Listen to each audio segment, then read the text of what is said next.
আপনি কি ফাজলামি করেন স্যার?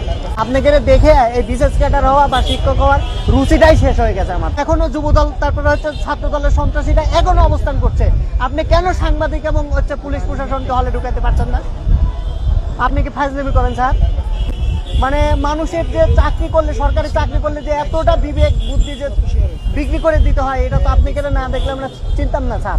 আপনাকে দেখে এই বিশেষ ক্যাডার হওয়া বা শিক্ষক হওয়ার রুচিটাই শেষ হয়ে গেছে আমাদের।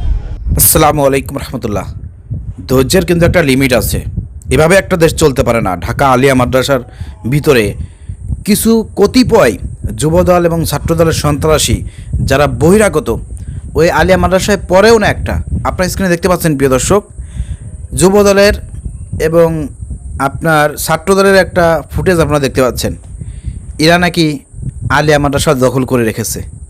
দেখেন তো, একটাকে দেখেও কি আলিয়া মাদ্রাসার স্টুডেন্ট মনে হয়, শিক্ষার্থী মনে হয়? দেখেন তো এদের বয়স কত হবে?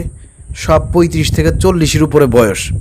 এই আদু ভাই খ্যাত লোকজন আজকে ঢাকা আলিয়া মাদ্রাসা দখল করে বসে আছে, আর পুলিশ প্রশাসন ওদেরকে প্রোটেকশন দিচ্ছে। আর সাধারণ শিক্ষার্থীরা, যারা বৈধ শিক্ষার্থী রয়েছে, যাদের হলে সিট রয়েছে, তারা আজকে 2 দিন ধরে এই রাস্তায় রাস্তায় ঘুরতেছে, এক কাপড়ে ঘুরতেছে।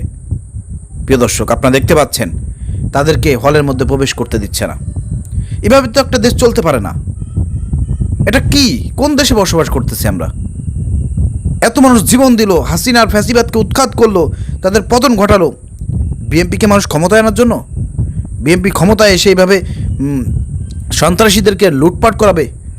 অবাক হয়ে যাবেন প্রিয় দর্শক। যেদিনকে এরা এই আলিয়ায় হামলা করেছিল প্রিয় দর্শক, ওদিনকেই অনেক শিক্ষার্থীর মোটর সাইকেল, বাইসাইকেল লুটপাট করেছে।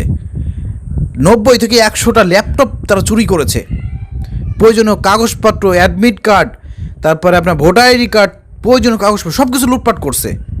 এখনও তারা ভিতরে লুটপাট করতেছে, এখন তারা অবস্থান করতেছে। অথচ প্রশাসন, সরকার, মাদ্রাসা কর্তৃপক্ষ কেউ ওই সামান্য 20-30 জন সন্ত্রাসীদের বিরুদ্ধে কোনো ব্যবস্থা গ্রহণ করতে পারতেছে না। আরও বৈধ যেসব শিক্ষার্থী রয়েছে, যারা রাস্তাঘাটে ঘোরাফেরা করতেছে, ভিতরে প্রবেশ করতে পারতেছে না, তাদেরকে ভিতরে প্রবেশ করতে বাধা দিচ্ছে, আর রাস্তায় পুলিশ ব্যারিকেড দিয়ে রেখেছে। এভাবে তো একটা দেশ চলতে পারে না। কোন দেশে বসবাস করতেছি আমরা? সাধারণ শিক্ষার্থীদেরকে বলবো, শিবিরের সাথে ঐক্যবদ্ধভাবে আপনারা অ্যাকশনে যান। অ্যাকশনে না গেলে পরে টনক নড়বে না। ওইসব খুনি সন্ত্রাসীদেরকে ক্যাম্পাস ছাড়া করতে হবে।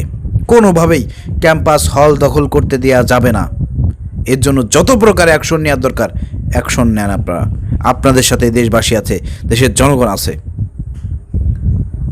এর সম্পূর্ণ ব্যর্থতা সরকারকে নিতে হবে, স্বরাষ্ট্রমন্ত্রীকে নিতে হবে। আমরা জোর দাবি জানাচ্ছি, অতি দ্রুত ক্যাম্পাসের মধ্যে সাংবাদিক এবং পুলিশ ঢুকে এর ভিতরে কারা বসবাস করতেছে, কারা দখল করে আছে, এদেরকে ঘাড় ধাক্কা দিয়ে এখান থেকে বের করে গ্রেপ্তার করে নিয়ে যাইতে হবে। এবং বৈধ যেসব শিক্ষার্থী যাদের হলে সিট আছে, তাদেরকে ভিতরে প্রবেশ করে শিক্ষার্থীদের সুন্দর একটি পরিবেশ নিশ্চিত করতে হবে। এই জোর দাবি জানাচ্ছি আমরা। দেশবাসীকে বলবো, আপনারা জেগে উঠুন, সবাই কথা বলেন, আওয়াজ তোলেন, প্রতিবাদ করেন, ভিডিও শেয়ার করে দেন।